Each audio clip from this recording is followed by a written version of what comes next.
एक दिवसीय प्रवास पर रीवा पहुंचे मुख्यमंत्री डॉक्टर मोहन यादव ने रीवा में 326 करोड़ की योजनाओं का भूमि पूजन कर लोकार्पण किया। इस दौरान मुख्यमंत्री ने राम मंदिर पर कांग्रेस का पेट दुखने की बात कही। उन्होंने कहा कि सनातन धर्म के नाम पर कांग्रेस का पेट दुखता है। बता दें कि एनसीसी मैदान में आयोजित जनसभा को संबोधित करते हुए मुख्यमंत्री ने कहा कि रीवा में विकास नहीं रुकेगा, प्रदेश की कोई योजना बंद नहीं होगी। कांग्रेस के कुछ नेताओं का पेट दुख रहा है कि अयोध्या में मंदिर बनना चाहिए, इन्हें कोई छोड़ने वाला है क्या? हमने तारीख भी बता दी, अब वह दूसरा मुद्दा खड़ा करने की तैयारी में है। कांग्रेस ने केवल राजनीति की है, यूनान, मिस्र, रोम साम्राज्य धाराशायी हो गए, लेकिन भारत आज भी स्थापित है। जिस तरीके से रीवा की जनता ने स्वागत किया है, मैं उनका अभिवादन स्वीकार करता हूं। रीवा में विकास के लिए कोई भी कमी आने नहीं दूंगा। इस दौरान उन्होंने एनसीसी ग्राउंड में 326 करोड़ की लागत की योजनाओं का भूमि पूजन और लोकार्पण किया। बीमारू राज्य का कलंक मिटाने का काम भारतीय जनता पार्टी की सरकार ने 2003 से लगातार किया है। पूर्व मुख्यमंत्री शिवराज सिंह चौहान जी के नेतृत्व में उस काम को लोगों ने मुझसे पूछा कि आगे क्या काम होगा। हमने कहा शिवराज सिंह चौहान जी ने विकासशील राज्यों की श्रेणी में मध्य प्रदेश को पहुंचाया नंबर 1 के स्थान पर, और डॉक्टर मोहन यादव विकसित राज्यों की श्रेणी में मध्य प्रदेश को नंबर 1 के स्थान पर पहुंचाए। के कल्याण की योजनाएं, वो सारा काम करने में कोई बाधा अब सामने नहीं है, क्योंकि आप लोगों ने 230 में से मध्य प्रदेश की जनता ने 163 सीट जिताया है, जो ऐतिहासिक रूप से सफलता है। आपका, हमारा, अपना सबका सौभाग्य, और मैं समझ सकता हूं कि रीवा का तो ज्यादा ही सौभाग्य है। मां रेवा के नाम पर ये रेवा का हमारे महाराज बैठे हैं। अमरकंटक इस पुराने राज्य का ही हिस्सा था, जहां मां रेवा का जन्म स्थान है अमरकंटक, उनके नाम पे ये रीवा है। हम सब सौभाग्यशाली हैं।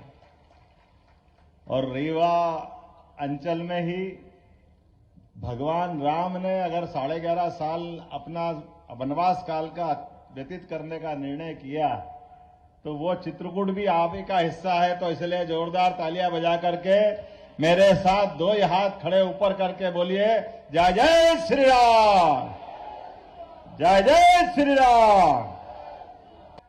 लोकतंत्र गौरवान्वित करने के लिए एक बार फिर यशस्वी प्रधानमंत्री नरेंद्र मोदी जी के लिए तालियां बजाएं, जिनके माध्यम से सरकार बनती है। सरकार के अंदर आने वाले मंत्रियों के लिए, चाहे मुख्यमंत्री हो तो एक अपने सामान्य परिवार का कार्यकर्ता, जिनको उठा करके कहां से कहां पहुंचाते ये नरेंद्र मोदी जी कर सकते हैं। जोरदार तालियां नरेंद्र मोदी जी के लिए बजाइए। भारतीय जनता पार्टी की सरकार में हो सकता है।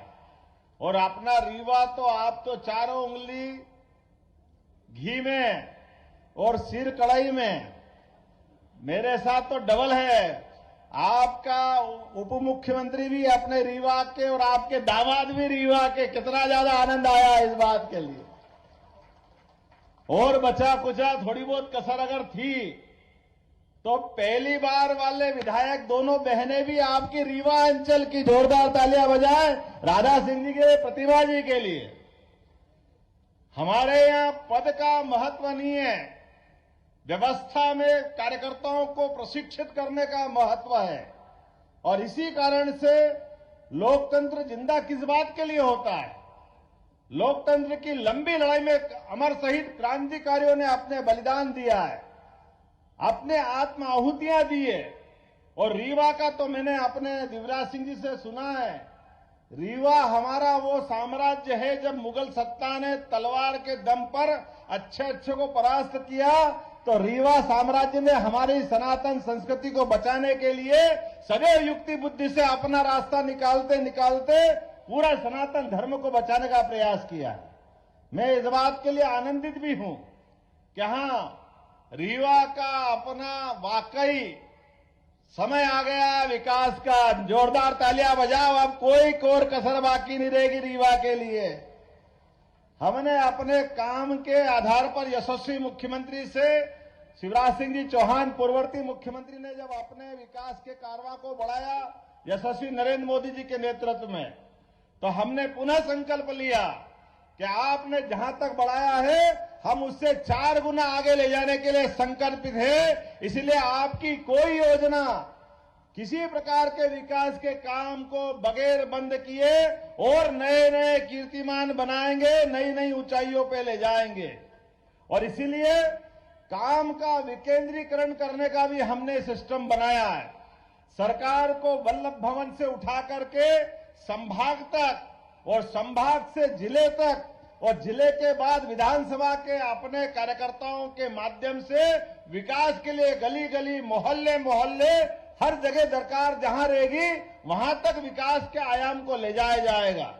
सपना होता है कि राम राज्य होना चाहिए। भगवान राम को इस पृथ्वी पे अवतरित हुए 17 लाख साल से ज्यादा साल हो गए, लेकिन आज भी रोम रोम में राम समाये हुए हैं। और एक तरफ हम जब राम की बात करते तो हमको मालूम है आज भी बड़े दुर्भाग्य के साथ कहना पड़ रहा है, अरे भाई सुप्रीम कोर्ट ने निश्चित कर दिया है। सुप्रीम कोर्ट से तो बड़ी कोई कोर्ट हो नहीं सकती है। सुप्रीम कोर्ट ने निश्चित किया कि हां, अयोध्या में भगवान राम का मंदिर बनना चाहिए, वो मार्ग प्रशस्त होना चाहिए। मुझे इस बात की प्रसन्नता के मुस्लिम बंधुओं ने भी, जो पिटिशनर थे, उनने भी कहा कि हां, हमको भी सहमति है, हम ये भगवान राम का मंदिर अयोध्या में बनना चाहिए। लेकिन अभी भी कांग्रेस के कुछ नेताओं का पेट दुख रहा है, अभी भी वो मानने को तैयार नहीं कि वह मंदिर बनना चाहिए। कोई इनको छोड़ने वाला है क्या? आप बताइए, ऐसे लोगों को कोई माफ करने वाला है क्या जो प्रभु राम के मामले में अड़ंगा लगाए? जीते जी पहले कह रहे थे प्रभु राम की बात करते हो, मंदिर वहीं बनाएंगे, तारीख नहीं बताएंगे। अब जब तारीख भी बता दी, मंदिर भी तैयार है, 22 जनवरी को हमारा अपना प्रभु राम के गर्भगृह में प्रवेश का भी मामला है, तो अब कह रहे हैं दूसरा मुद्दा खड़ा कर दिया।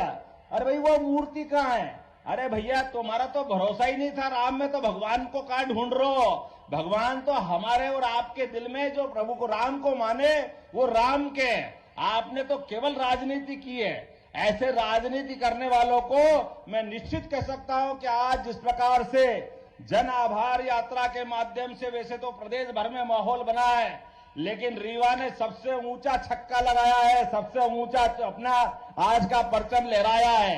मैंने इतने खराब माहौल में भी, जब बारिश, कोहरा, शीत, तमाम प्रकार के अवरोध, परमात्मा अपनी परीक्षा ले रहा है, लेकिन रीवा के लोगों ने और पूरे रीवांचल के लोगों ने जो स्वागत किया है, तो मैंने भी संकल्प किया है, परमात्मा की दया से अगर सरकार के मुखिया का जवाबदारी दी है तो राजेंद्र जी और हम सब मिलकर के कोई कोर कसर नहीं बाकी छोड़ेंगे। प्रत्येक क्षेत्र में अपन आगे बढ़ेंगे, क्योंकि हमारी जवाबदारी है। अगर हम अपनी इतने प्रचंड बहुमत के बाद अगर हम सरकार को आगे नहीं ले जाएंगे तो कौन ले जाएगा? और इसके साथ साथ विकास भी करेंगे और हमारी सनातन संस्कृति पे गर्व भी करेंगे।